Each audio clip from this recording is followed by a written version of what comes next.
A policeman is a composite of what all men are, I guess, a mingling of saint and sinner, dust and deity. Culled statistics, wave the fan over stinkers, underscore instances of dishonesty and brutality because they are news. What that really means is that they are exceptional, they are unusual, they are not commonplace. Buried under the froth is the fact. And the fact is that less than 0.5% of policemen misfit that uniform. And that is a better average than you'd find among clergymen. Ache to build a case against some felon who will get dealed out by a shameless Seamus or an honorable who isn't honorable. The policeman must be a minister, a social worker, a diplomat, a tough guy, and a gentleman. And of course he'll have to be a genius because he'll have to feed a family on a policeman's salary.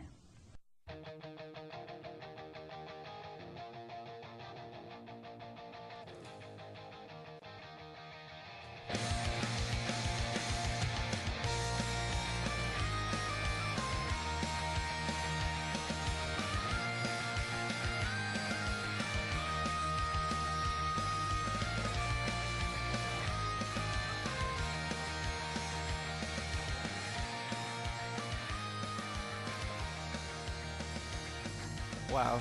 Always love that piece narrated by Paul Harvey. A lot of people don't know this, but Paul Harvey's father was a cop and was killed when Paul was about 3 years old. So you can tell there's a lot of feeling in that narration. But anyway, thanks for tuning in for the second Policing Black and White podcast. My name is TJ Block. And again, this is a podcast hosted by police for everybody. I gotta say this, thank you everyone, because the first podcast was an unbelievable success. Way more than I ever thought possible.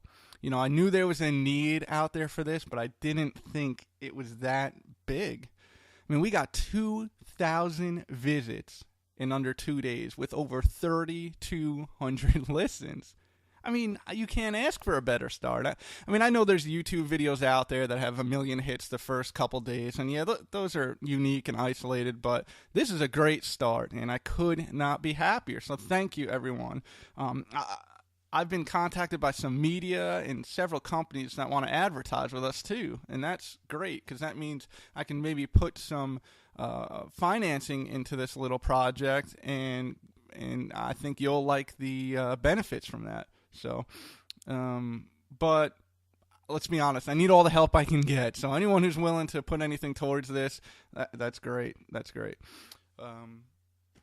Thanks for being patient while we work through some of the technical stuff here too. The first show, as much of it was a success, you know, it definitely had its flaws. And so we're working through it. We're learning, and hopefully a couple into these we'll get it down, and maybe it'll sound halfway professional. If you get rid of my voice, maybe it can sound wholly professional. Who knows? But I think it's important for you to also know that this entire podcast is unedited, meaning we don't stop. We don't take pieces from when I talk. It's me talking for however long it is, unstopped. So I think that's pretty cool. But with the growing success of this show has definitely come some hurdles. I want to get this out of the way so we can get into what we're here for. But I knew when I started this idea we would face some barriers and controversy, like I said in the last podcast. I also knew that my police department would probably not be too fond of this idea. And the other morning, I got the call to come down to headquarters, or where our internal affairs office is. You know, my department and I discussed the blog and the podcast, and they knew. They even said, "Listen, I know you're coming from a good place," and but they did give me an ultimatum. They did. They said either take down everything or suffer the consequences. And in my eyes, and I'm sure you're thinking the same thing, is termination. But I went home and I went through everything and talked to my wife, and I read all the feedback and the text messages and the private messages and everything that I could. And the support was so overwhelming that I went in there, talked to my department again, and said, listen, I believe in this, and this is what I want to do, and I'm going to resign. And it wasn't bad blood. It wasn't, it wasn't, there wasn't yelling or screaming or threatening. It was great. We even had a couple laughs, and listen, I love the department that I worked for. I do. And they provided some amazing training. They always had my back for the most part. And I got to work with probably some of the most honest and brave, ethical people I know. So I think it's important to say I hold a zero grudge against the department. I couldn't be more thankful for what they gave me. There were several people that said I should spin this into something big for the media and, cop voices and opinions and gets fired. But that's just not what this podcast is all about. It's really not. This is idea about honesty and facts, and that would go against everything that I'm trying to do here. But I'll miss my department, but I'm lucky to have worked with some amazing people. And those of you who know what department I work for, or thinking about becoming a cop or whatever, you couldn't find a better place. You really couldn't. But I will tell you this. What I did not expect is to have one of my fellow officers generate the complaint. Yeah, that's true. It's not like the IA or internal affairs could ignore what I was doing here, especially with its progress. But I never thought it would be a fellow officer that would generate the complaint. I really didn't. I've had issues with officers in the past as far as, the way they do things, or, I was a training coach, so I had to voice my opinions a lot. But even with, fellow officers who I wasn't training, if I kind of had a problem with them, I went to them first. And there's a lot of officers that can say they were on the receiving end of that. And I just think it's professional and ethical, and just to go and talk to the person and say, listen, I don't respect what you're doing here. I don't like what you're doing here. You should maybe think about taking that down, or, even give me a warning. Maybe, I'm thinking about going to IA. But honestly, I believe only cowards go behind someone's back like that just to send an email saying, take a look at this. I think that's pretty cowardly, if you ask me, especially when you work with the person. But of the many, many, many messages I received after I resigned, and I did tell some people that it was a fellow officers. Let's just say that they were disappointed. Let's just use that word, because I can't use the other words. But they were pretty disappointed that it was another officer, a fellow officer, that turned me in, for lack of a better term. But listen, I don't expect everyone to understand this idea, and that's cool. I'm trying to bring police and society closer, maybe with some comedy, with some edgy stuff, whatever. I just wanted to get this out there because I felt like it needed to be said, all right? But coming up next is headlines. This is going to be a hard subject to talk about because, man, this hit home. And I'm talking about the two NYPD officers, Officer Liu and Officer Ramos, who were murdered on the streets of New York.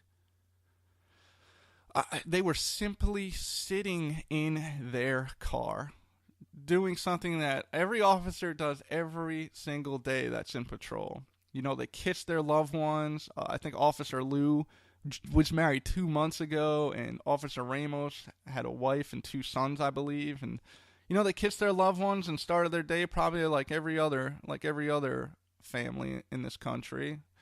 And I don't want to go into details about the murder, just out of respect to them, but I would like to talk about society's reaction and maybe Mayor de Blasio's as well. But I mean, let's face it, this was a gang member from Baltimore.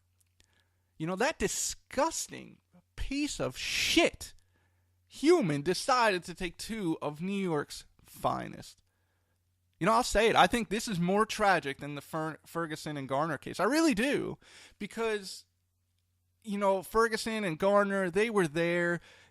Unfortunately, it was the cops' reaction to their actions, if that makes sense. This was just 2 cops sitting in a car. And whatever, cop hater or no, they were gunned down for wearing that uniform and that badge. And that's it. That's it. They never met. There was no past. They were gunned down for wearing the uniform that almost 1 million people have to put on every day in this country. You know, I looked up the definition of hero. I did. Call it cliche, whatever you want to say. But the definition of a hero in the dictionary is as follows. It says, a man of distinguished courage and ability, admired for his or her brave deeds and courage. You know, let that sink in. Officer Lou and Officer Ramos are just that. They are heroes. They gave the ultimate price for their job, and everybody out there. You know, all the people in the world can chant, kill a cop, which is disgusting. But they can yell it and chant it as much as they want, but nothing can take away the fact that these two officers were heroes.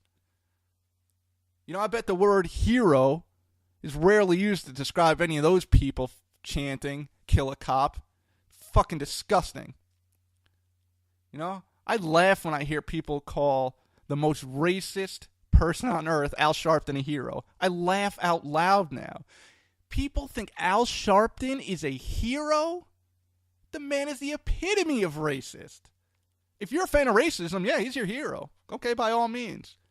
How many white or Spanish or Asian or whatever skin color has he helped? No, black. He's helped black. I'm not racist. Everyone needs help.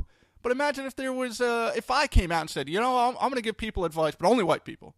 No, nobody else. I will not help anybody else. It's disgusting. And people are calling him a hero and following him. God, he makes money off of people, off of trauma, and off of disgusting acts.